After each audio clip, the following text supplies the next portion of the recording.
J'ai jamais très bien compris les gens, le monde qui m'entoure.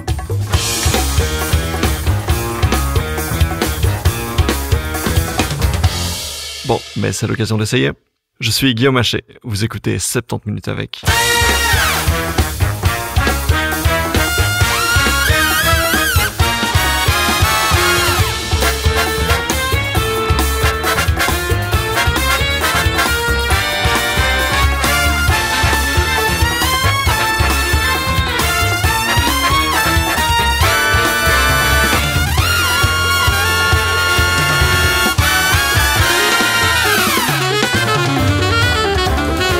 Salut tout le monde, j'espère que vous allez bien, j'espère que vous avez passé un été reposant et ensoleillé parce qu'à présent il est temps d'ouvrir ce qui est déjà la sixième saison, rendez-vous compte, de 70 minutes avec, qui a 5 ans cette semaine.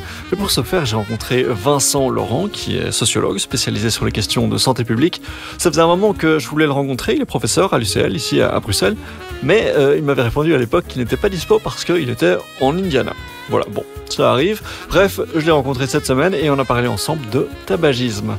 Alors, pour ceux qui m'écoutent et qui sont fumeurs ou fumeuses, peut-être que vous vous demandez un peu de quoi on va parler, qu'est-ce qu'on va raconter, est-ce que ça va être moralisateur, désagréable à écouter, etc. Concrètement, on a parlé ensemble de tabagisme vraiment d'un point de vue sociologique pour expliquer, par exemple, pourquoi c'est surtout les pauvres qui fument, alors que ça coûte super cher. On a cherché à comprendre un peu comment vient l'idée aux gens de fumer, etc.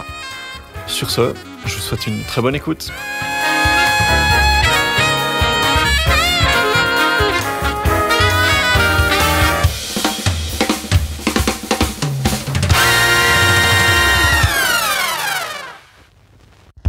J'ai aujourd'hui le plaisir d'être avec Vincent Laurent.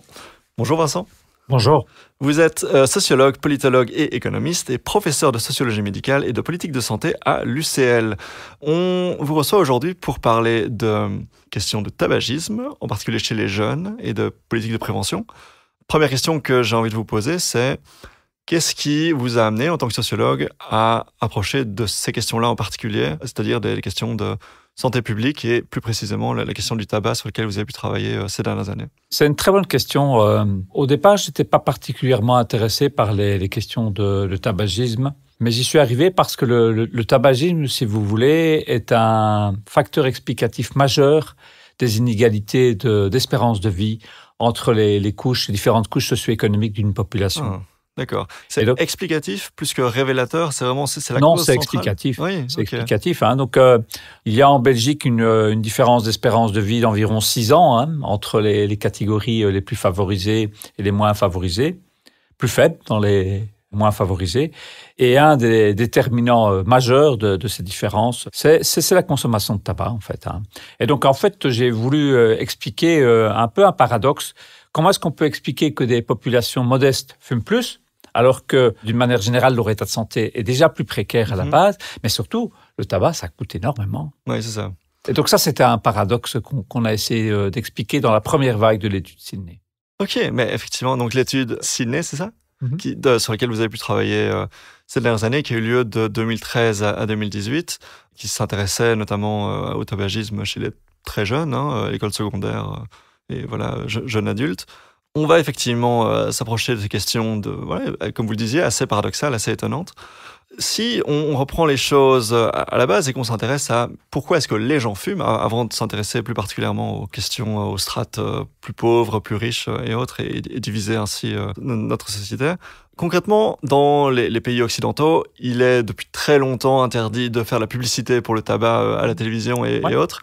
Malgré ça, si on cherche très fort, on peut trouver des vidéos internes aux sociétés, aux sociétés qui vendent du tabac. Je pense notamment à Marlboro, qui avait lancé il y a quelques années une campagne qui s'appelle « Don't be a maybe » en anglais. Et on voit dans cette vidéo interne, qui n'a pas vocation à être vue par le grand public, que les valeurs de Marlboro sont les valeurs de liberté, d'authenticité et du fait d'être maître de sa destinée.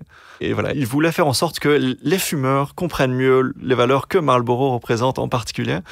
Et ça m'amenait à poser la question, qu'est-ce que les jeunes adolescents, lorsqu'ils observent les fumeurs autour d'eux, voient pour être séduits? Qu'est-ce qui est séduisant chez les jeunes adultes pour commencer à fumer?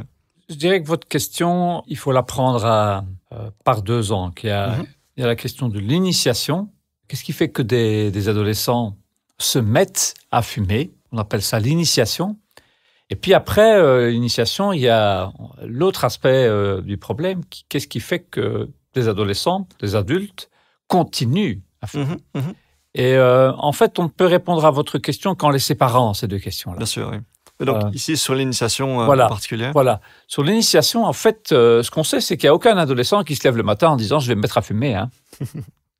Mais il n'y a aucun adolescent qui se dit je veux être plus libre, pour reprendre votre métaphore de Maître de sa destinée. Je vais être maître de ma destinée, donc je me mets à fumer. Ce qu'on sait depuis maintenant plus de 10 ans, c'est qu'en fait, les adolescents se mettent à fumer parce qu'autour d'eux, d'autres adolescents fument. En fait, la consommation de tabac, c'est essentiellement en fait une contagion sociale, en fait. Comme, je vous offre un verre d'eau, j'en prends un aussi. Dans un café, on prend un verre de bière, l'autre le prend, etc. Le tabac, en fait, est essentiellement une contagion sociale.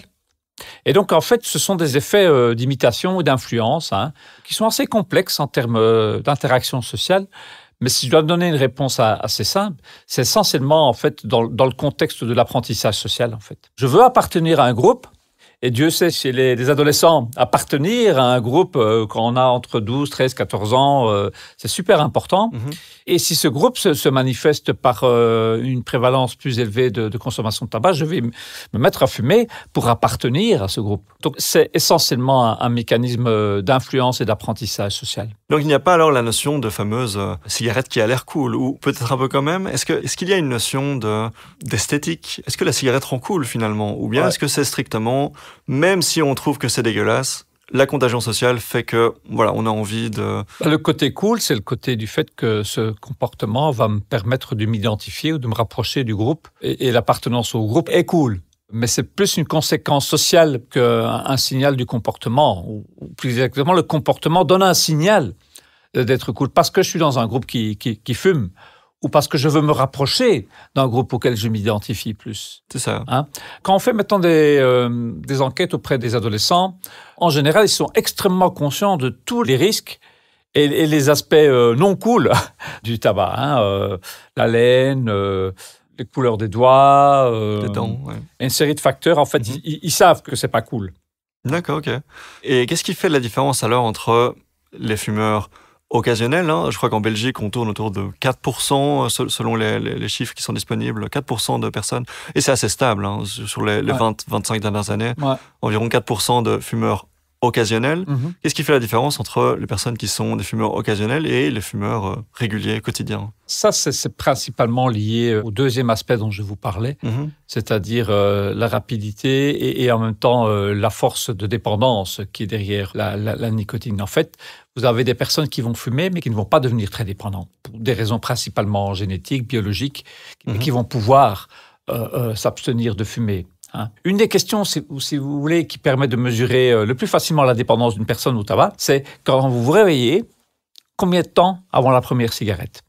Et il y a des personnes, ils se réveillent et avant le café, ils ont besoin d'une cigarette. Il y en a d'autres qui vont attendre d'être en chemin pour le boulot. Donc en fait, certaines personnes sont très rapidement et fortement dépendantes.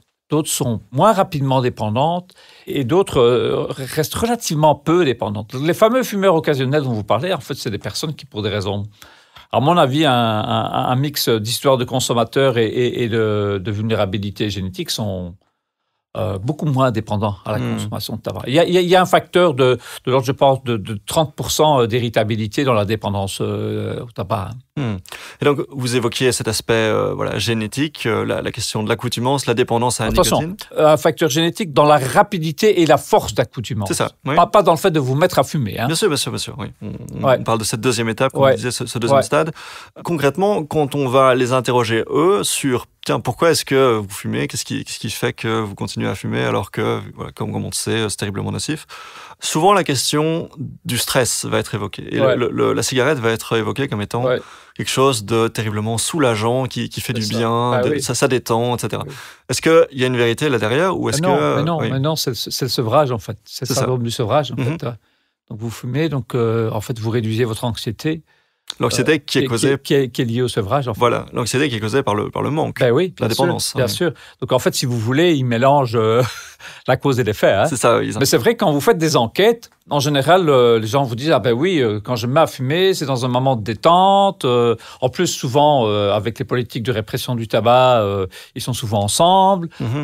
C'est lié à un moment où ils doivent sortir. Donc, il y a tous des éléments contextuels qui donnent l'impression que le tabac relaxe. Mais c'est pas vrai. C'est le syndrome de sevrage qui est derrière ça. Hein. Quand vous regardez, quand vous en parlez avec des gens qui sont plus experts en pharmacodynamique, hein, sur l'effet du tabac, en fait, c'est très très clair. En fait, hein. C'est essentiellement le syndrome du sevrage qui est soulagé parce que vous fumez, en fait. Hein. Je voudrais rapprocher ça d'une chose, puisqu'on a commencé à parler des adolescents. Très longtemps, en fait, on a cru qu'on devait aborder la question de la prévention du tabac avec les adolescents en leur parlant des risques liés à la consommation de cigarettes. En fait, il y a une chose que les adolescents sous-estiment, c'est à quelle rapidité on devient accro, on devient dépendant au tabac. Et les adolescents, lorsqu'on leur parle de leur consommation de tabac, ils disent « c'est pas grave, je peux m'arrêter quand je veux ». Et puis de base, je pense savoir que chez les adolescents, il y a une plus grande difficulté à se projeter loin dans le futur et à mesurer les conséquences de leurs actes. Oui. Mais donc ça, c'est encore autre chose. Il faut reconnaître que si on parle de l'espérance de vie, bah oui, le tabac, c'est 8 années d'espérance de vie en moins. Mais ces 8 années, c'est pas tout de suite. C'est quand vous aurez au-delà de 50, 60 ans. Donc c'est un horizon de temps qui n'existe pas, en fait. Voilà, pour les adolescents. Pour les adolescents, non. Mais qui commence à exister lorsque vous commencez à avoir 40, 50 ans et que vous vous rendez compte que ces 8 années risquent de venir assez vite. Mais les adolescents, d'une manière générale, en fait, surestiment leur capacité à se sevrer dans un horizon de temps court. Et ça, c'est une ignorance réelle.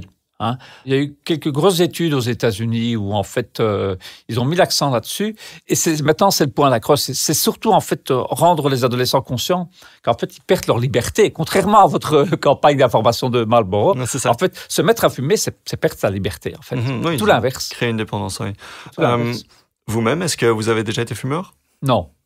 Jamais essayé, jamais consommé. Oui. Non. C'est pareil, moi non plus. Jamais touché de près ou de loin. Ouais. Du coup, on n'est absolument pas légitime pour parler de cette prochaine question, qui est donc le fait que, concrètement, on sait qu'une cigarette, ça contient de l'arsenic, du goudron, du cyanure, de l'ammoniac, du benzène.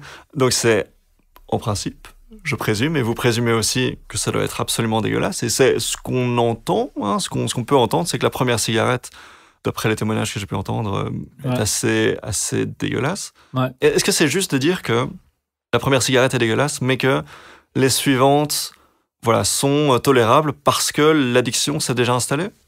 Donc en fait, l'addiction, elle est là en 3 semaines. Une cigarette par semaine, un peu plus rapidement chez les filles que chez les garçons. Mais c'est de l'ordre de quelques semaines.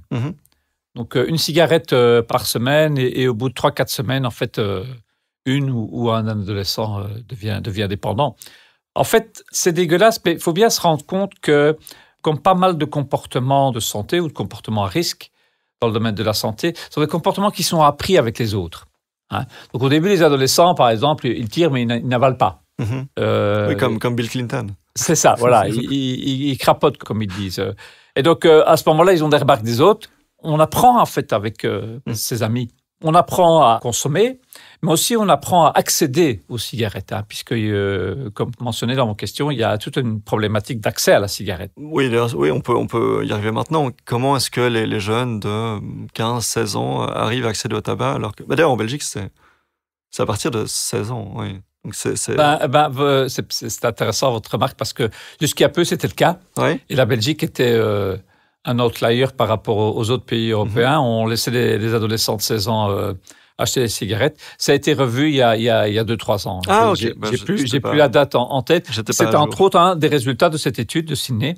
Et entre autres, pas seulement de cette étude, mais du gros travail fait par l'Alliance pour une génération sans tabac. Ok, donc c'est de votre faute ou grâce à vous que l'interdiction a monté un petit peu. Et sans doute beaucoup d'autres acteurs, comme la Fondation contre le cancer, parce que aux Pays-Bas, en Angleterre, en France, c'était 18 ans. En Belgique, en fait, vous aviez des adolescents qui étaient dans l'école, hein, en école secondaire, qui avaient 16 ans ou 17 ans, qui achetaient des cigarettes légalement, Et puis, qu'ils les ramènent à des plus jeunes dans l'école, en fait. Oui, et parfois même qu'ils fumaient dans la cour de récréation, dans les institutions qui sont peut-être un peu plus laxes que d'autres. C'est ça. Ça, c'est un autre problème. C'est la question de la visibilité. Mais au niveau de l'accès, en fait, on avait un gros souci en Belgique parce que comment est-ce qu'on pouvait interdire à des adolescents d'avoir des cigarettes si légalement, ils étaient en droit de les avoir? C'est ça. Eh bien, du coup, la Belgique a modifié sa réglementation pour augmenter l'âge d'achat à 18 ans, quoi.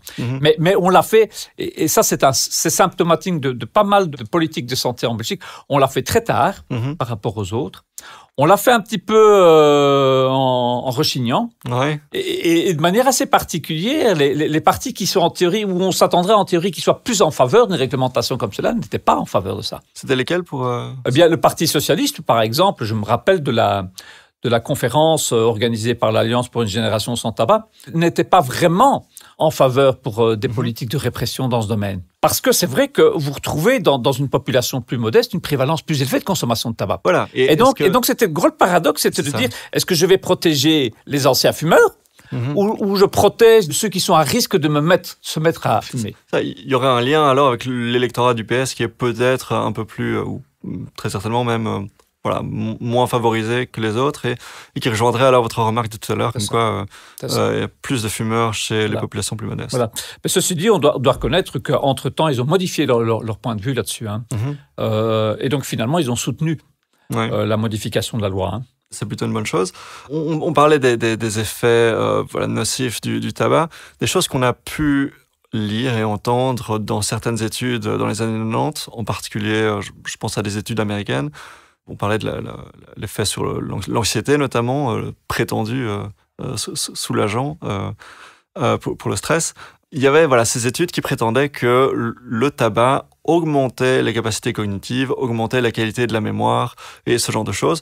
Est-ce qu'il y a une vérité là-dessus ou est-ce que, de nouveau, c'est simplement on soulage une addiction et donc ça va mieux le temps de la cigarette Ça, il faudrait poser la question à des experts en neurosciences. Mais ce que je peux vous dire, c'est que le tabac est entre autres un facteur de risque en matière de démence. D'accord.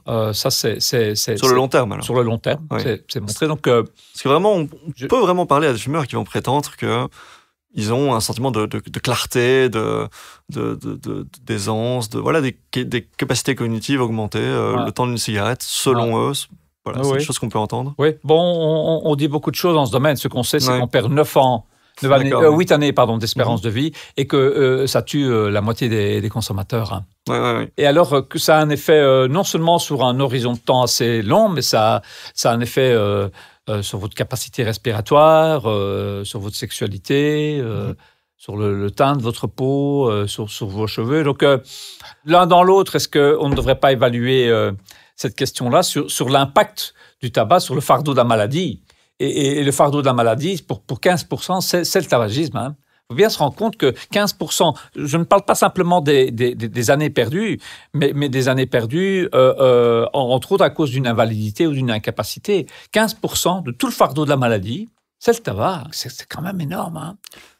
Et donc, pour revenir à ce que vous disiez sur le fait qu'il y a une prévalence des populations plus modestes, il y a effectivement des statistiques qui sont disponibles en Belgique et qui montrent que les personnes qui ont un diplôme de l'enseignement secondaire inférieur, donc les 3 premières années de l'enseignement secondaire, sont 3 fois plus susceptibles de fumer quotidiennement que les personnes avec un diplôme de l'enseignement supérieur.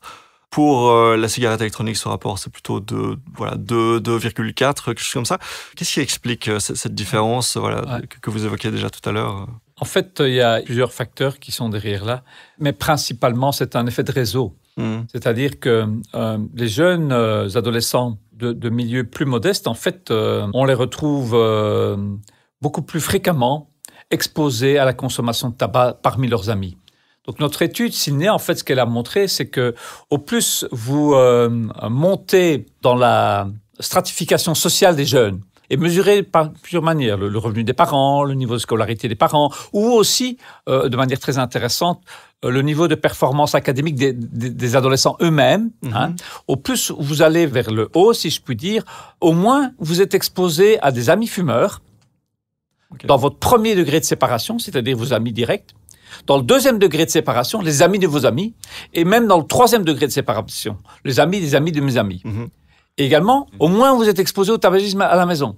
Et donc, en fait, si vous voulez, tout l'environnement social des adolescents d'origine sociale beaucoup plus modeste est beaucoup plus à risque et beaucoup plus composé soit d'amis qui sont fumeurs, soit de parents qui sont fumeurs.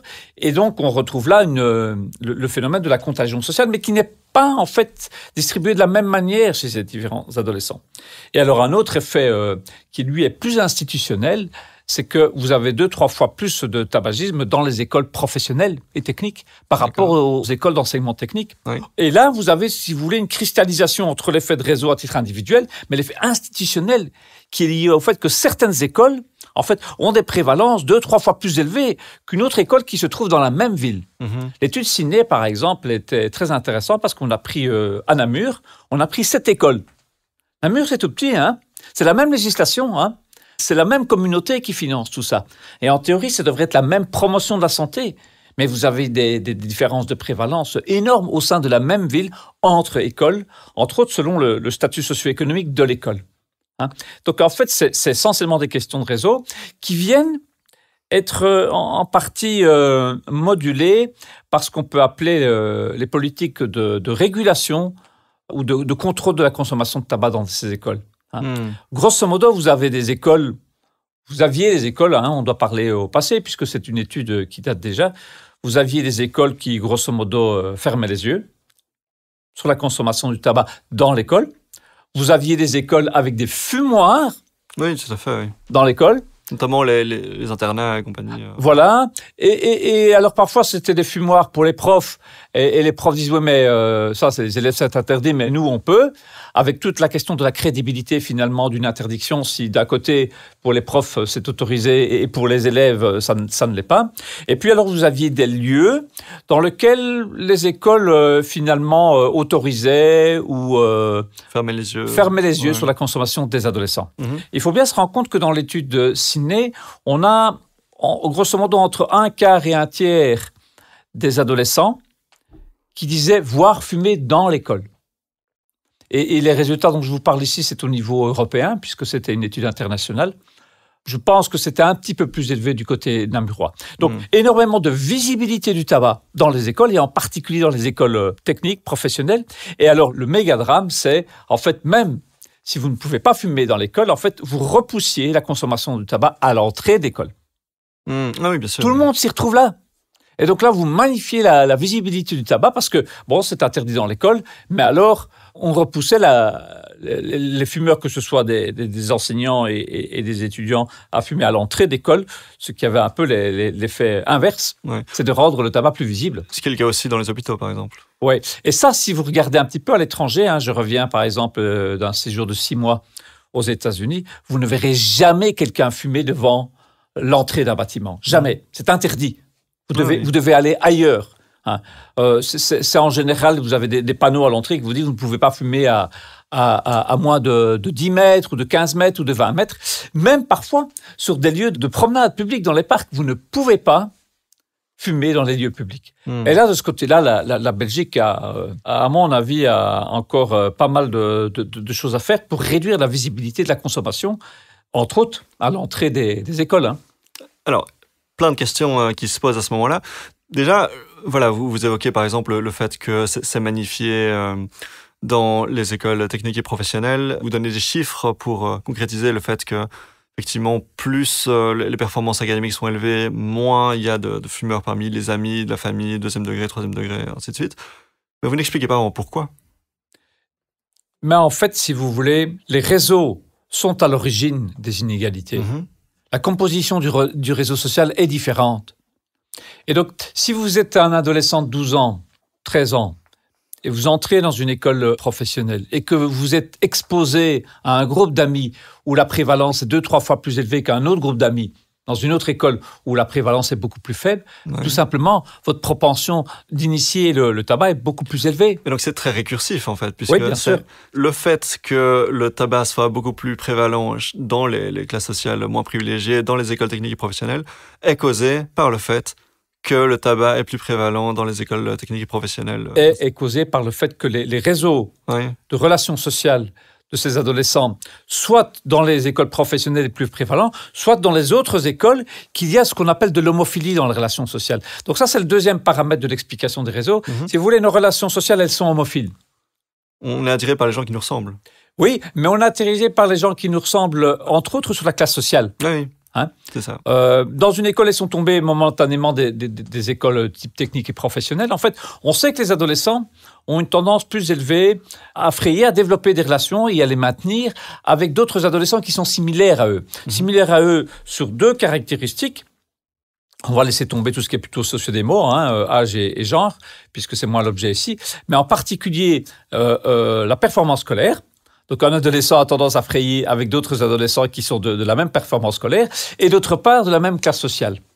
Et donc, si vous voulez, vous avez ce même mécanisme que vous appelez récursif, mais qui fait qu'en fait, des adolescents de milieu social plus modestes vont être exposés de manière plus importante au tabagisme via les amis avec lesquels ils sont. Et également parce qu'on a un constat assez régulier, c'est que des élèves qui sont en général en situation d'échec scolaire, ou avec une performance scolaire plus faible, sont 2 à 3 fois plus à risque d'être soit des fumeurs réguliers, soit d'avoir initié. D'accord. Donc, si vous voulez, vous avez une sorte de terreau social là, de création des inégalités sociales de tabagisme qui vont perdurer après à l'âge adulte. Mais ce que vous dites sur les élèves moins performants à l'école, c'est vrai, y compris dans les écoles entre guillemets plus traditionnelles, plus tradies, plus BCBG, etc. Et c'est même vrai, si vous voulez, dans des pays où il y a des politiques de contrôle et de prévention du tabac beaucoup plus avancées, comme la Finlande, qui faisait partie de l'étude Sidney. Donc, ce même gradient réussite scolaire élevée, tabagisme faible, on le retrouve dans tous les pays. D'accord. Et comment ça se fait ? C'est lié à deux choses. C'est d'abord que des élèves qui, en général, ont des taux de réussite plus faibles, sont en général des élèves plus âgés.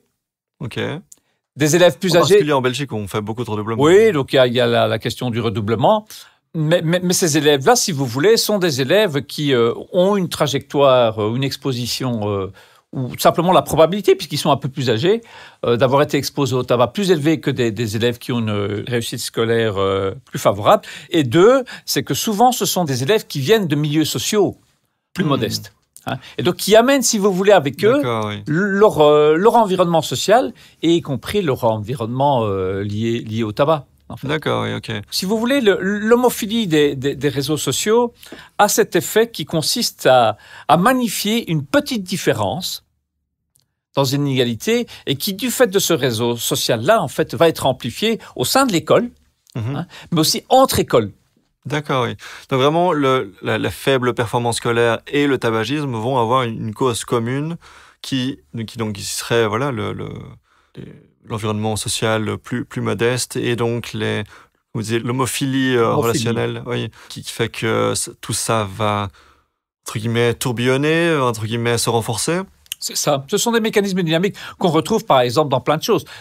Si en janvier ou en février, vous voulez faire du dry January ou dry February et vous voulez ne pas consommer d'alcool à la maison, c'est compliqué si votre conjoint ne vous suit pas. C'est ça. C'est compliqué si vos amis ne vous suivent pas. Donc, en fait, si vous voulez, ces relations sociales peuvent être des freins ou à l'inverse, peuvent être potentialisés des comportements de santé. Est-ce que le tabac peut aussi être un obstacle dans cette mécanique que vous disiez d'homophilie, je vais y arriver. Est-ce que, par exemple, un groupe de personnes peut accueillir plus difficilement un nouvel individu au sein de son groupe parce que cette personne fume ou ne fume pas? Vous avez tout à fait raison. La relation va aussi dans l'autre sens. Quand on regarde les choses de manière dynamique, en fait, on remarque d'ailleurs que les adolescents choisissent également leurs amis ou les déchoisissent en fonction du statut tabagique. Parce que le tabac est devenu, si vous voulez, une sorte de marqueur de classe sociale. Il faut bien se rendre compte de ça. Les comportements de santé, le tabagisme au départ, c'était surtout une innovation qui nous venait des classes sociales plus favorisées, qui ont été les premières à fumer, et puis qui maintenant se sont très largement retirées de la consommation de tabac. Et donc, paradoxalement, le tabac, la consommation de tabac est devenue un marqueur de classe. Si on regarde les statistiques, encore une fois, sur les 25-30 dernières années, on remarque concrètement que la prévalence des fumeurs quotidiens est passée de environ 30% en 97 à aujourd'hui quelque chose qui ressemble plutôt à du 19%. Et chez les jeunes, on est même passé de 25 à 11%. Ouais. Alors, qu'est-ce qui explique cette diminution En fait, c'est principalement le résultat des politiques économiques. On sait que la meilleure politique de prévention du tabac, ce sont les taxes. Hein. Okay. C'est le prix. Donc les citoyens, les consommateurs sont des gens plutôt rationnels. Donc on sait que les taxes sur le tabac constituent des politiques particulièrement efficaces. Mais comme vous le disiez tout à l'heure, alors c'est paradoxal, puisque logiquement, les classes sociales plus modestes devraient être les premières impactées par ce changement-là. Mais on remarque que finalement non. Donc en fait, ces politiques fonctionnent très bien au niveau populationnel, mais ça ne veut pas dire que toutes les couches de la population y répondent de la même manière. On sait néanmoins que ces taxes jouent également sur la consommation de tabac de catégories sociales plus modestes. Mais si vous voulez, vous avez plein d'effets comme ceux dont je viens de parler qui peuvent faire que les taxes vont être plus efficaces dans certains groupes que d'autres. Et puis, l'initiation, elle peut constituer un coût finalement relativement faible au départ. Mm-hmm. Et vous êtes confronté au coût à terme, au fur et à mesure de votre cycle de vie. Donc, si vous voulez, ces politiques-là sont efficaces à un niveau populationnel, mais ne sont pas parvenues à réduire les inégalités en matière de tabagisme. Entre autres, pour ces effets de réseau dont je vous parle. Donc les effets de réseau seraient plus forts que la volonté de gérer son budget et de s'en sortir au niveau des fins de mois. Si on constate que l'accoutumance au tabac, le fait d'être fumeur quotidien coûte cher, très cher, il devrait y avoir logiquement une motivation importante pour arrêter de fumer quand on a en particulier des fins de mois difficiles. Ouais. Mais vous avez l'air de dire que les effets de réseau sont plus forts que ce besoin de gérer ses fins de mois. Les effets de réseau, en fait, expliquent l'initiation différentielle entre les couches sociales. L'initiation, ah oui, c'est ça, oui. Les effets de réseau, en fait, vont faire que des groupes sociaux vont être plus rapidement, plus intensément exposés à la consommation de tabac et donc au risque d'initiation. Où là, à ce moment-là, l'enjeu économique est faible. L'enjeu économique, il devient beaucoup plus important au bout d'une trajectoire de tabagisme. Mais à ce moment-là, c'est autre chose qui joue. C'est ça. C'est la question de la dépendance, en fait. Donc, si vous voulez, les effets de réseau, en fait, viennent moduler la manière dont ces politiques macroéconomiques affectent la consommation de tabac.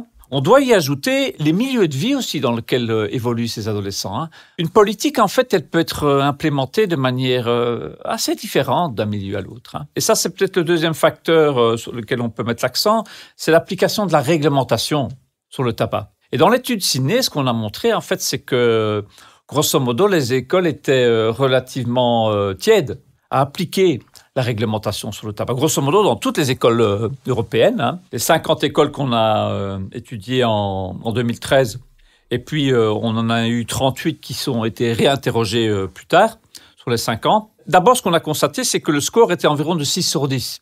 Score de respect de la réglementation. D'accord. Donc, précisément, à Namur, là, vous avez... C'était un petit peu plus faible à Namur et un petit peu plus élevé dans d'autres pays. Mais en moyenne, dans l'ensemble des écoles européennes, ça tournait aux alentours de 6 sur 10. Et que ce qui était application des sanctions, qu'on appelle en anglais enforcement, c'est-à-dire il y a une règle, mais on la fait respecter, hein. Là, on tombait à 4 sur 10. Donc, en fait, il y a des règles, mais elles sont peu appliquées. Et surtout, en fait, il n'y a aucune sanction. On a également constaté que c'était extrêmement hétérogène d'une école à l'autre. Au sein de la même ville, certaines écoles respectaient strictement la réglementation et sanctionnaient les comportements qui ne respectaient pas les règles. D'autres écoles ne les mettaient pas du tout en œuvre. Hein. Et alors, la troisième chose qu'on a observée, c'est qu'entre 2013 et 2016, en fait, il n'y a quasiment pas eu d'évolution. Donc, les écoles, en fait, s'investissent très, très peu dans cette question-là. Et pourquoi ? Il y a plusieurs raisons, mais la principale, c'est que, d'une part, les écoles considèrent que ce n'est pas leur job. Les écoles considèrent que tout ce qui est prévention de la santé, respect de la réglementation en matière de tabac, c'est pas vraiment une priorité pour elles. Okay. Et ça, on le remarque partout en Europe de manière à peu près constante ? Non. Vous aviez des pays où l'enjeu était pris bien plus au sérieux. Un très bon exemple de ce côté-là, c'était la Finlande. Hein. Toujours la Finlande, la Suède. Ouais. Oui, c'est vrai. Toujours. Entre autres, ils ont une véritable politique, je pense, de promotion de la santé dans les écoles. Hein. On en est loin de notre côté. Les PSE, par exemple, ça reste du communautaire, mais ils sont débordés par leur bilan de santé, donc ils font PSE qui signifie donc promotion de la santé à l'école. D'accord. On a constaté qu'il y avait peu d'évolution. Et avec ce que je vous disais tout à l'heure, ce gros paradoxe, c'est que pour faire respecter la réglementation sur l'interdiction de fumer dans les écoles, eh bien, on repousse le comportement à la barrière, à l'entrée, où sa visibilité est amplifiée, en fait. Oui. Il y a aussi, je pense, une résistance à aller dire à un fumeur, aussi jeune soit-il, qu'il ne peut pas fumer, qu'il doit aller fumer ailleurs, qu'il doit cesser. Oui. Parce qu'il y a vraiment très fort cet argument de la liberté, de dire oui, mais bon, voilà, il est fumeur, c'est son droit, bon, c'est pas terrible, mais libre à lui. Quel est votre sentiment par rapport à ça? En fait, c'est très intéressant, votre remarque. C'est d'application pour le tabac, mais c'est aussi d'application, par exemple, pour la consommation d'alcool. En Belgique, on considère toujours que c'est une question de comportement individuel, de responsabilité individuelle. Et tant qu'on n'a pas bougé sur cette perspective-là, on n'avancera pas. En fait, la consommation de tabac, c'est pas une responsabilité individuelle, hein. Elle est collective. C'est une question du déterminisme, l'environnement qui produit des addictions au tabac. D'abord ça, dans l'initiation, ça c'est bien montré, mais surtout quand vous fumez, en fait, d'abord vous exposez les autres autour de vous. Tabagisme passif, oui. Oui, tabagisme passif. Et surtout, en fait, ce comportement, il est transmis à d'autres, par apprentissage, par imitation, par accès, par opportunité. Oui. Donc, ce qui est vrai pour le tabac est vrai aussi pour d'autres choses, comme la consommation d'alcool. Il y a une sorte de refus de voir cela comme un enjeu collectif, en fait. C'est collectif. C'est un comportement social. Et la grande majorité, d'ailleurs, des comportements de santé sont des comportements sociaux. Et donc, tant qu'on est avec une idéologie de la responsabilité individuelle, on ne bougera pas. L'autre enjeu, c'est les enseignants. Hein. Les enseignants considèrent que cette législation a été conçue pour les élèves. Ils ne se sentent pas concernés.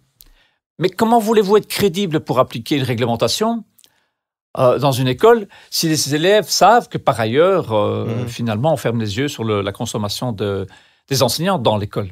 Oui. En fait, la politique doit considérer que une école est un lieu où on ne fume pas à tout moment, pour tout le monde, partout. Les salles fumeurs pour les professeurs, ça existe toujours aujourd'hui? Alors, c'est une très bonne question. On avait fait une petite étude qualitative avec des étudiants du master en santé publique. Mais bon, c'est une étude qui date déjà, hein, elle a été publiée dans l'éducation santé. On a montré qu'il y avait pas mal de tolérance de ce côté-là.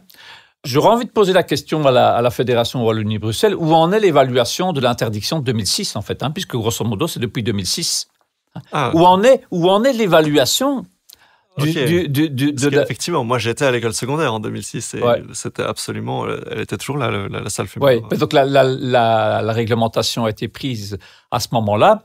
Alors très longtemps, il y a eu un conflit entre est-ce que c'est la législation sur le travail qui s'applique ou c'est la législation sur les écoles. Mais grosso modo, l'administration de l'enseignement laisse au pouvoir organisateur le soin de régler ça par le règlement d'ordre intérieur. Oui. Et est-ce qu'on peut penser que le fait de voir des professeurs fumer a un impact, puisque voilà, on disait que c'est une dynamique de réseautage, d'imitation de ces cercles sociaux de premier degré ou deuxième degré. Est-ce que le fait de voir un professeur fumer, ça va avoir une influence positive sur le fait de vouloir commencer à fumer ou est-ce que... Oui, la réponse est oui. Mais en tout cas, ça a une influence sur finalement la force de la règle. Oui, d'accord. Puisque si vous avez à l'entrée un éducateur, un professeur, voire un directeur qui fume, quelle est sa crédibilité après pour vous sanctionner si jamais vous fumez? Oui. Ça, quand vous dites ça, ça me fait penser aux images qu'on avait vues de la législation. Je pense que c'était en Grèce ou en Albanie ou dans les Balkans, d'un parlement où le ministre de la Santé appliquait une règle sur le fait qu'on ne pouvait plus fumer au Parlement, et il faisait ça avec une cigarette en main. Donc effectivement, la notion d'hypocrisie est toujours un peu effectivement. On n'est pas crédible en fait. Oui. On n'est pas crédible. Donc pour vous donner un exemple assez intéressant, aux États-Unis, c'est 5% des adolescents qui fument. Et quelle est la différence alors? Ils sont beaucoup plus stricts au niveau des règles. D'accord. En fait, moi j'ai un peu parfois l'impression que les règles ici, en fait, elles perdent en puissance. parce que tout simplement, on ne les met pas en application. Et souvent, avec un récit qui veut dire, mais on ne va pas rajouter du malheur au malheur, hein, en sanctionnant des élèves qui fument. Mais ça, c'est ignorer qu'en fait, les comportements sont en grande partie liés à des attentes sociales. Hein, et d'autre part, que les comportements sont, entre autres, appris à travers les autres. Et donc, finalement, vous ne sanctionnez pas un élève fumeur, mais vous ne voyez pas l'absence de protection que vous laissez de côté par rapport à un élève qui pourrait se mettre à fumer et qui ne fume pas. Il y a une confusion totale au niveau des enjeux dans ce domaine. Vous évoquiez donc à plusieurs reprises l'étude Ciné qui a été menée donc entre 2013 et 2018. Vous avez évoqué une série de chiffres, une série d'outcomes de cette étude. D'autres aspects à ajouter qu'on n'a pas encore pu explorer? Je pense que la question du tabac est parfois considérée comme un vieux problème. On sait en santé publique que les responsables politiques ils s'intéressent aux nouveaux problèmes. Hein, les anciens problèmes, en général, comme ils durent, en général, on s'en désintéresse très très vite. Je pense que ça touche du doigt la nécessité de développer une véritable politique de promotion de la santé dans les écoles. Mm-hmm. Hein.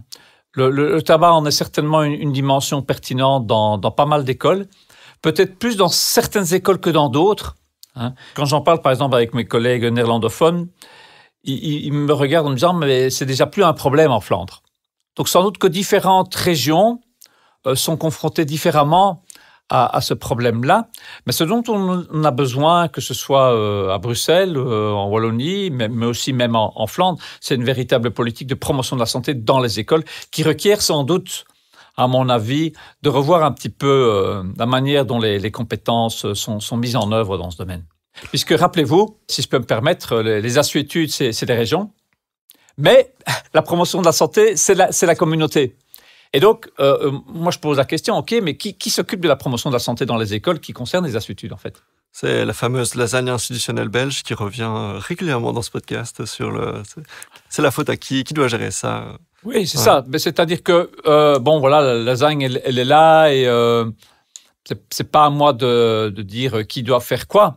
Mais ce que je veux dire, c'est qu'il y a ici sans doute un exemple d'une compétence qui est à l'intersection de plusieurs acteurs et qui est laissée un petit peu comme un parent pauvre. Or, la santé des adolescents, c'est la santé de la population à l'avenir, en fait. Hein.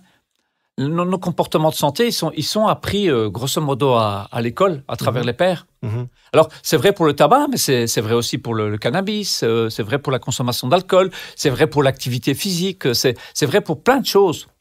Oui. Je vous posais la question de savoir qu'est-ce qui avait amené le pourcentage de fumeurs quotidiens à baisser aussi fort ces 30 dernières années. Donc, vous m'avez répondu, le prix du tabac est vraiment le facteur numéro 1.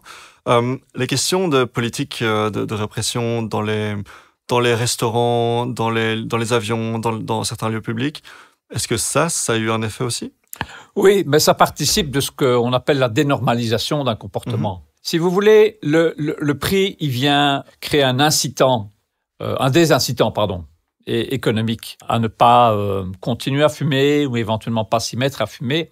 Mais tant que vous n'avez pas une bonne politique de dénormalisation du comportement, vous allez maintenir le comportement ou alors il va se diffuser dans certains groupes plutôt que d'autres. Donc, toute la dénormalisation, que ce soit dans l'ORECA, dans les lieux publics ou dans les écoles, en fait, est un facteur majeur dans la promotion de la santé et dans la prévention du tabac aussi. OK. Et donc, c'est une combinaison entre cette augmentation du prix du paquet et dénormalisation, comme vous dites, qui fait que ça peut fonctionner. La question des campagnes d'information et le packaging, notamment qu'on voit depuis, je crois, une dizaine d'années environ, avec des photos qui font peur de poumons et de globes oculaires très effrayants sur le paquet de cigarettes, la marque qui est vraiment mise en tout petit. Est-ce que ça a un effet aussi? Je suis pas sûr que ce sont des politiques qui sont très efficaces à titre spécifique. En fait, si vous voulez, on a tendance à revoir ses croyances en fonction de son comportement. Mm-hmm. Donc, si vous fumez, en fait, vos croyances sur le tabac vont changer. Il va y avoir un billet et on va se dire, oui, ils exagèrent. Ça ne peut pas être aussi vrai que ça. Oui, ou alors vous allez vous raccrocher à d'autres sources d'informations, qui peuvent venir des cigarettiers, ou qui peuvent venir même de statistiques, mais que vous interprétez mal. Quand je vous dis que le tabac tue un fumeur sur 2, vous pourriez le prendre en sens inverse, en fait. Vous pourriez dire, mais il y a un fumeur sur 2 qui ne décède pas du tabac. Donc, si vous voulez, on va chercher l'information en général qui vient confirmer nos croyances. OK. Et donc, si vous avez des photos un peu gênantes sur votre paquet, qu'est-ce que vous en pensez? Est-ce que ça vient vraiment modifier vos croyances? Est-ce qu'il n'y a pas même une mécanique, là je spécule complètement, mais de se dire, on essaye très fort de m'encourager à arrêter, et moi j'ai une certaine indépendance, je ne suis pas un mouton, je ne fais pas exactement ce qu'on me dit, je reste un fumeur indépendant, fort maître de ma destinée. Comme dirait Marlboro, et je fais ce que j'ai envie. Est-ce qu'il n'y a pas carrément une attitude un peu contrarienne qui arrive? Bon, les êtres humains, en fait, ils ont comme caractéristique, c'est qu'ils racontent des histoires, on appelle ça en anglais des narratifs, qui ont 2 vocations, en fait. La première, en fait, c'est protéger son identité, qui on est pour les autres. Donc, si je fume, en fait, dans un environnement extrêmement dénormalisé par rapport au tabac, ou même dans un groupe social où on fume très très peu, j'ai besoin d'une histoire pour protéger mon identité sociale, en fait. Et ces histoires, en fait, comme celles que vous venez de nous donner, des récits, en fait, sont des récits qui essentiellement ont pour effet de protéger son identité sociale. Et la deuxième caractéristique, c'est qu'on a besoin d'histoires cohérentes. Donc, on crée des histoires qui ont un sens. Mais ce sens, en fait, c'est juste lié au récit, en fait. C'est pas un sens qui va nécessairement puiser dans la science, en fait. Mais c'est un récit qui permet de protéger son identité aux yeux des autres et aux yeux de soi-même, en fait. Ça, il faut en être bien conscient. Ça ne veut pas dire qu'il faut négliger ces récits. Au contraire, il faut peut-être y être attentif, mais il faut y être attentif pour voir quel est le besoin qui est derrière, et qui est souvent un besoin d'appartenir, ou qui peut être implicitement en fait une reconnaissance que c'est extrêmement difficile de s'arrêter. Vous n'êtes pas fumeur, je ne le suis pas, mais je sais par ailleurs que s'arrêter de fumer est extrêmement compliqué. 10, 20 ans après, la dépendance est toujours là, et le nombre de tentatives d'arrêt du tabac est phénoménal chez les fumeurs avant qu'ils la réussissent. C'est Mark Twain qui disait arrêter de fumer, rien de plus facile, je l'ai déjà fait 1000 fois. Oui, c'est ça, voilà. Mais les rechutes, c'est ce qu'il y a de plus fréquent. Donc, ce qui veut dire que j'imagine que pour un fumeur, ça ne doit pas être facile d'être face à ces échecs successifs. Mais ce n'est pas leur faute, en fait, c'est lié à la substance, c'est lié à l'addiction. C'est sûr. Mais donc, on peut parler alors des outils qui sont à leur disposition pour arrêter de fumer. Aujourd'hui, moi j'ai en tête les trucs type les patchs de nicotine, on va parler après de la cigarette électronique, mais qu'est-ce qui fonctionne aujourd'hui pour arrêter de fumer? Est-ce qu'on va voir son tabacologue? Est-ce qu'on se colle une dizaine de patchs nicotine? Je crois qu'en fait, les évidences scientifiques vont vers une combinaison de facteurs, avec des réponses pharmacologiques, mais aussi des approches plutôt psy, des approches liées aux approches comportementales, puisque la dépendance au tabac a plusieurs composantes. Elle a certainement une composante physique, mais elle a aussi une composante psychologique. Donc, ça veut dire aussi trouver des environnements où on est moins tenté de fumer. C'est du réseau qui nous a fait... Voilà, et parfois aussi modifier son réseau social. C'est ça, oui. Donc, si j'ai des potes qui sont fumeurs et que je veux m'arrêter de fumer, peut-être que je dois réfléchir à ça. Une très belle étude américaine sur la communauté de Framingham aux États-Unis a montré qu'au fil du temps, en fait, les fumeurs en fait, devenaient de plus en plus périphériques dans les réseaux sociaux. Donc, si vous voulez, l'arrêt du tabac est associé avec aussi un changement dans la composition de votre réseau social. On perd ses amis fumeurs quand on a... C'est-à-dire que c'est certainement un facteur qui n'aide pas si vous gardez vos amis fumeurs. Ce qui explique aussi, par exemple, que c'est plus facile de réussir un sevrage tabagique si les 2 partenaires ensemble, dans le cas où ils soient tous les 2 fumeurs, ensemble décident de s'arrêter.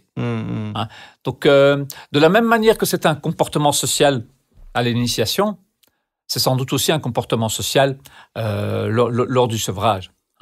Et donc ça demande pas que des solutions de type pharmacologique, avec des aides qui vous permettent de vous aider dans ce domaine, mais également des approches plus de psychologie comportementale, cognitive. On m'a également parlé d'hypnose ou ce genre de choses-là. C'est des choses dont vous entendez parler aussi Oui, bon, dans ce domaine, il y a beaucoup de choses, hein. L'acupuncture aussi. Oui. Voilà, il faut aller vers ce qui marche, hein. Et ça, c'est peut-être important, c'est d'aller vers une culture des évidences, comme on dit en anglais, c'est-à-dire finalement de privilégier et de favoriser le remboursement des approches qui ont montré leur preuve, leur efficacité. Donc, combiner plusieurs approches, s'extraire peut-être des réseaux sociaux qui nous ont peut-être conditionnés à fumer au quotidien. Peut-être aussi, si on est habitué à fumer en mangeant ou ce genre de choses, peut-être essayer de changer son approche et de... Oui, en médecine générale, ils ont développé une approche des 5 A pour ça. La première chose, c'est d'abord reconnaître le problème. Hein. Par exemple... un médecin généraliste pose la question à son patient, il sait être fumeur, parce qu'en général, les signaux sont là. Lui conseiller, le deuxième A, advice. Donc, le premier A, c'est to ask, to advise. Donc, lui conseiller de s'arrêter de fumer. Et on sait, par exemple, qu'en médecine générale, il y a des médecins généralistes qui sont réticents à s'engager là-dedans. Parce qu'ils n'ont pas envie d'une bagarre avec leurs patients, parce qu'ils savent, comme vous l'avez bien dit, que la rechute est plutôt la règle générale. Et donc, il faut soutenir les médecins généralistes dans cette œuvre difficile du sevrage. Ce que je remarque souvent quand les médecins, ce qui est typique, les médecins me demandent « Est-ce que vous êtes fumeur ?» Il y a toujours ce moment où ils me regardent droit dans les yeux parce qu'ils veulent vérifier, en tout cas c'est mon sentiment, c'est mon impression, ils veulent essayer de vérifier, de déceler peut-être des signaux de est-ce que je suis en train de mentir quoi. Et donc ils me regardent droit dans les yeux pour s'en assurer. En fait, la difficulté du tabagisme, c'est que c'est devenu un enjeu moral maintenant. Oui, tout à fait. Et donc dès que c'est un enjeu moral, c'est un enjeu délicat dans les soins de santé, puisqu'en théorie, les soignants ne sont pas là pour vous juger. En théorie, oui. En théorie. Mais on sait par ailleurs que certains comportements de santé maintenant sont de plus en plus dénormalisés, donc dévalorisés, donc à risque de stigmatisation. Ce qui, à mon avis, ne facilite pas le métier des médecins généralistes. Mais je pense que ce secteur-là est sans doute le secteur qu'il faudrait aider. En tout cas, pour la question que vous posez sur le sevrage, sans doute que le problème passe plutôt par une stratégie de ce qu'on appelle une génération sans tabac, faire en sorte que d'abord les enfants, les adolescents ne s'y mettent pas, mais ça n'enlève pas la pertinence d'une stratégie pour le sevrage, certainement. On va reparler de cette notion de génération sans tabac. Parlons maintenant donc de la fameuse cigarette électronique. Ouais. Est-ce que ça concerne les mêmes strates sociales? Est-ce que ce sont les mêmes personnes pour ainsi dire, les mêmes personnes qui fument cigarettes électroniques et des cigarettes normales? Est-ce que ce sont des personnes différentes? Est-ce que ça peut être considéré comme un accessoire qui peut aider à arrêter de fumer ou est-ce que pas du tout? Est-ce que c'est tout aussi nocif? Est-ce que c'est beaucoup moins nocif? Quelles sont les différences? Là, je dois être prudent parce que c'est pas un sujet que je connais très très bien. D'accord. La question du vapotage, il y a des aspects que je connais mieux les uns que les autres. Le vapotage était abordé dans l'étude signée dans la deuxième vague. Et de fait, c'était relativement fréquent, y compris chez les fumeurs. Donc, une des choses intéressantes, c'est que souvent, les fumeurs combinent vapotage et cigarettes. Longtemps, la théorie a été de dire le vapotage est une manière de s'arrêter de fumer. Mais on voit que chez un certain nombre d'adolescents, maintenant, le vapotage devient la porte d'entrée vers le tabagisme. Donc, en fait, il faut être extrêmement prudent à considérer le vapotage comme une sorte de porte de sortie. De porte de sortie. Ça l'est sans doute pour un certain nombre de fumeurs très dépendants. Mais le risque, c'est que ça devienne porte d'entrée du tabagisme chez des adolescents. Alors aussi, comme beaucoup d'innovations en général, le vapotage arrive d'abord par les personnes les plus centrales, les plus populaires, donc les fumeurs, puisque dans les écoles, souvent, les fumeurs sont des gens qui sont, d'un point de vue structural dans le réseau, ils sont plus centraux. Donc, ils ont une plus grande capacité à diffuser leur comportement vers les autres que si c'était plutôt périphérique. Et le vapotage est certainement une innovation qui circule par les réseaux sociaux. À nouveau. Quand je dis réseaux sociaux, je ne veux pas du tout parler des réseaux virtuels, mais je parle des réseaux de contacts sociaux. On l'avait bien compris. Voilà. Et ne serait-ce qu'au niveau de pulmonaire, est-ce que c'est dangereux? Est-ce que c'est moins dangereux? Vous avez des connaissances à ce niveau-là? En fait, ça dépend aussi de la composition, puisque vous avez de la e-cigarette avec ou sans arôme, Est-ce qu'il y a de la nicotine ou pas? Vous avez des e-cigarettes où il n'y a pas de nicotine, ou c'est juste des arômes. Et en fait, en général, les adolescents ne savent pas toujours très bien ce qu'il y a dedans. Hein. Et si c'est avec de la nicotine, vous créez finalement cette même dépendance que vous avez avec la cigarette, si ce n'est que vous n'avez pas les effets négatifs liés au goudron et aux autres métaux lourds que vous avez dans la cigarette. Donc on pourrait dire que le vapotage peut-être a des effets un peu moins nocifs sur tout ce qui est fonction respiratoire, mais crée la même dépendance finalement à travers la nicotine, quoi. Question qui n'est peut-être pas directement liée au tabagisme, mais qui est quand même assez connexe. On parle de légalisation du cannabis. Est-ce que ce serait pour vous quelque chose de positif ou de négatif en termes de santé publique? Parce que c'est une question qui est compliquée. Hein. Ouais. En fait, cela revient à un grand débat en amont qui est sur la prohibition, la réduction des risques et la décriminalisation des comportements à risque. Hein. C'est-à-dire que le problème, c'est la prohibition. La prohibition crée le problème. Et que la prohibition ne marche pas. Et que la prohibition ne marche pas. Et ça a amené à des modifications importantes de politique en matière de drogue, par exemple au Portugal, hein, où ils ont décriminalisé la consommation de drogue en comparaison avec d'autres pays plutôt nordiques, où on les a maintenus. Ce n'est pas mon domaine d'expertise si la question est d'un point de vue efficacité de santé publique. Ce que je peux dire, c'est que si je me place d'un point de vue plus sociologique maintenant, en fait, les comportements ne sont pas des décisions individuelles. D'ailleurs, le terme comportement est peut-être un peu mal choisi. Ce sont des pratiques. Et ces pratiques, elles sont apprises aux côtés, acquises, soutenues par les autres. Encore une fois, du déterminisme social.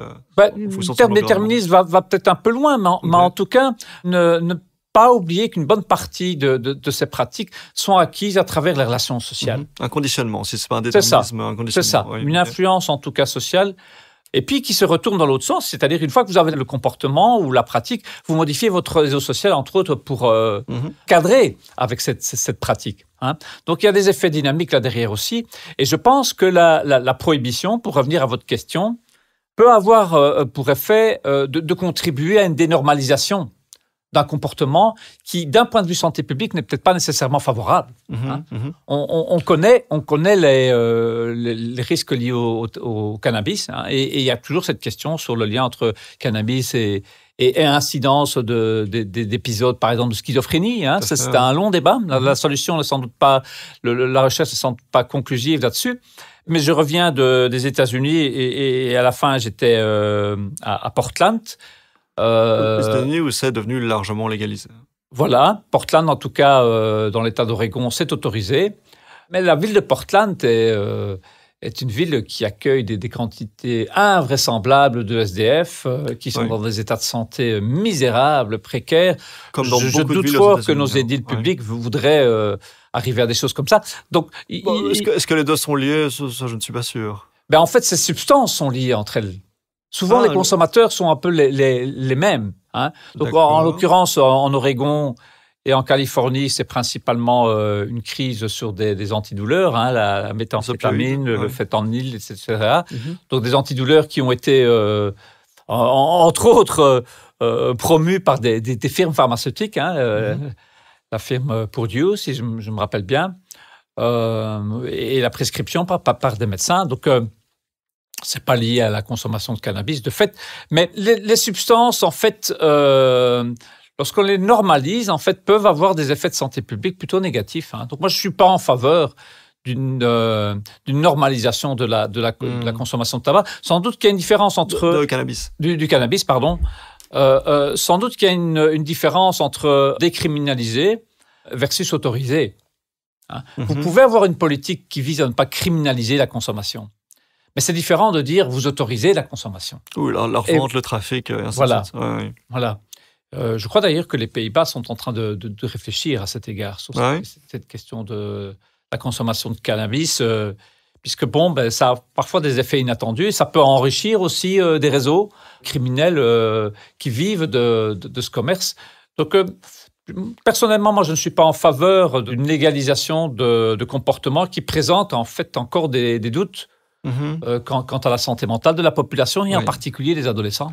Il y a une ambiguïté. Alors, les chiffres sont, comme vous le disiez, encore pas très conclusifs. Il y a encore un petit peu de flou, mais sur une petite minorité de la population qui une fois exposé au THC, pourrait vraiment réveiller des épisodes schizophréniques très, très importants. Ouais. Et donc, puisque de base, on ne sait pas si on fait partie de cette petite minorité, il y a effectivement un risque qui existe. Donc ça, c'est pour la question du cannabis. Bon, après, il y a d'autres aspects qu'on n'a pas forcément évoqués. Il y a, contrairement au tabac, où là, on a expliqué que le tabac n'était pas vraiment soulageant en termes d'anxiété, n'était pas vraiment, ne permettait pas vraiment de détendre. C'était simplement l'addiction qui était un petit peu soulagée. Voilà. Bon, le cannabis, lui, a sans doute des propriétés, notamment le CBD, qui sont réellement, voilà, je ne sais pas quel terme employer, mais relaxantes, voilà. Donc, bon, dans un terme médical, il y a voilà, la notion du cannabis médical qu'on peut aussi explorer, mais comme vous le disiez, c'est pas forcément votre spécialité.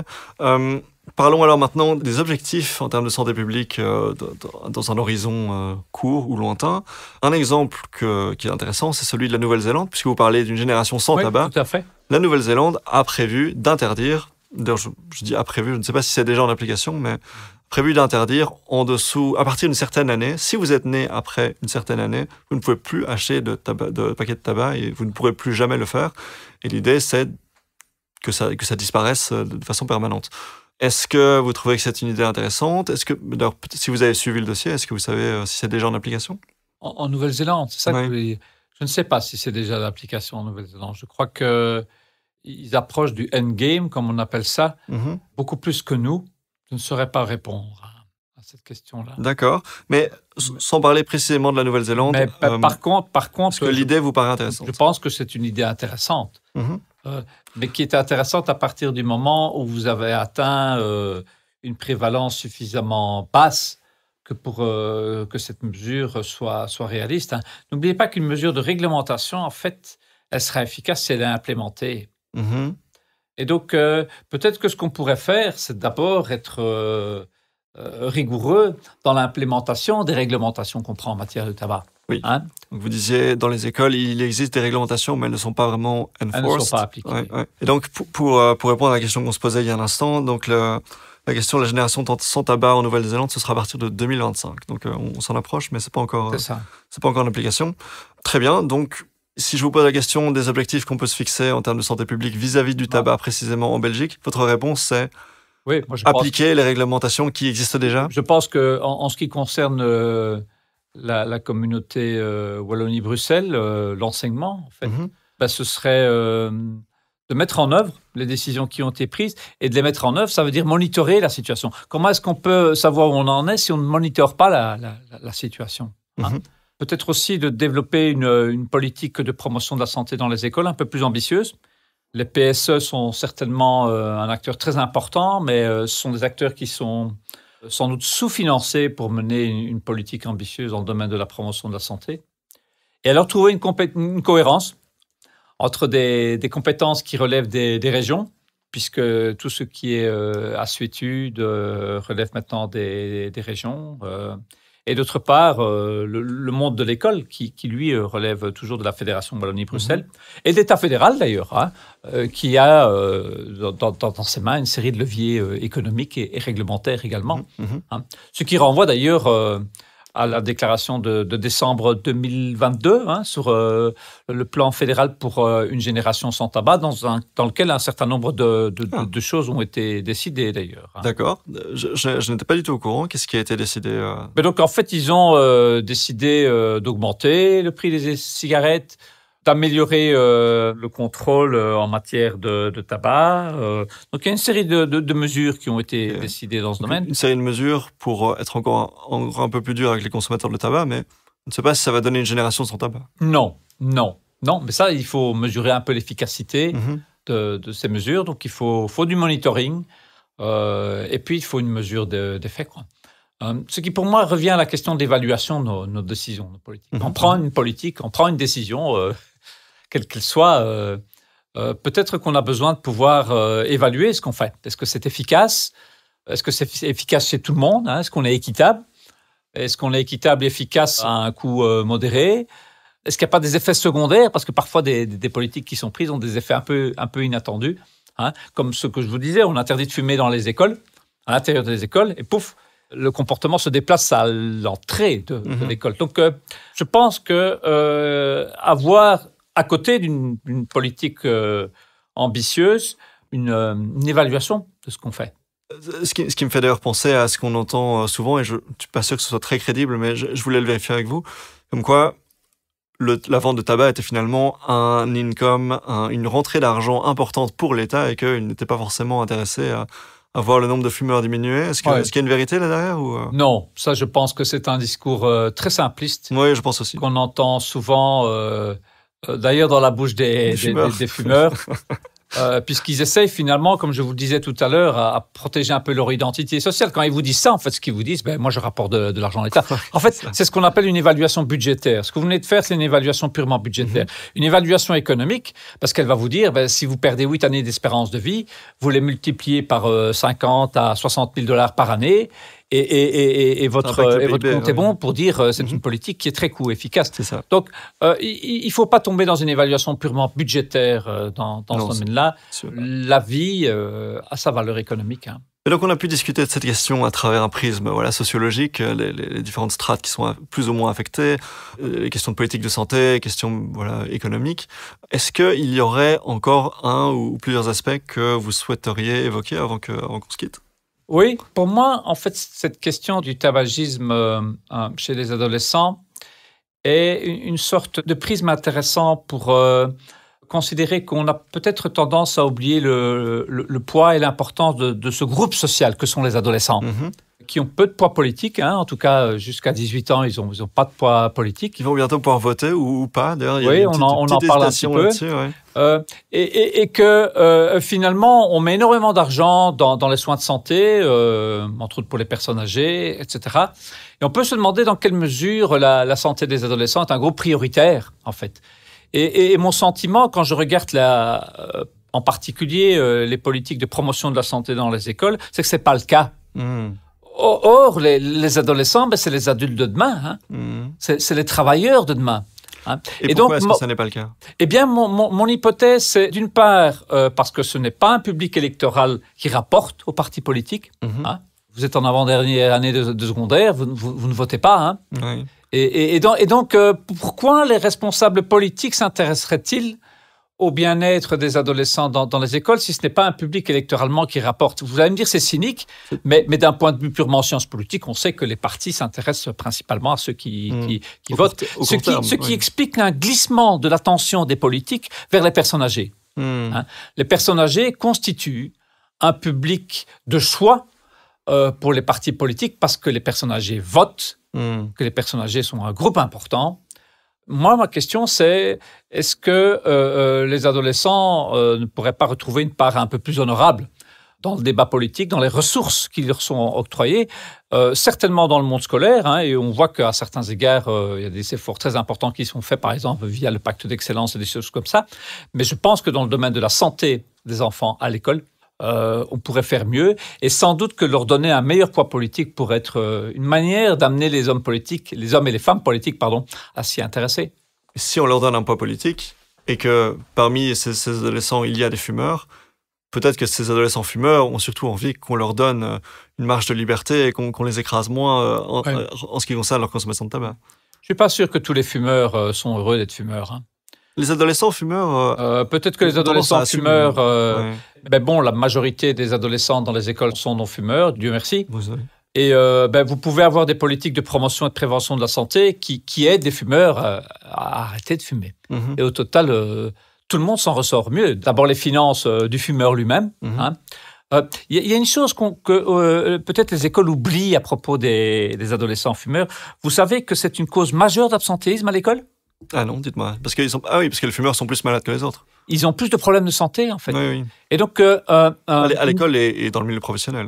Oui, mais si on parle des adolescents, c'est à l'école. En fait, c'est une cause majeure d'absentéisme dans les écoles. Et donc, finalement, s'intéresser au tabac, c'est revenir au métier principal de l'école, qui est d'éduquer, en fait, qui est de former, qui est de préparer. Oui. Très bien. Vincent Laurent, merci beaucoup pour ces 70 minutes. En ce qui concerne le tabac ici en Belgique, à travers le prisme de la sociologie. Et je vous dis à très bientôt pour un prochain épisode. Au revoir. Merci. Et voilà, c'est déjà tout pour ce premier épisode de cette 6e saison. J'en reviens toujours pas. 6e saison. J'ai sorti un édito qui vous fait une petite rétrospective sur le podcast et sur son futur, comme c'est devenu un petit peu la tradition. N'hésitez pas à aller l'écouter. N'hésitez pas à m'envoyer vos retours sur cet épisode ou à m'envoyer vos suggestions pour de futurs invités. Tous les liens sont en description. Je vous dis à très bientôt. Salut!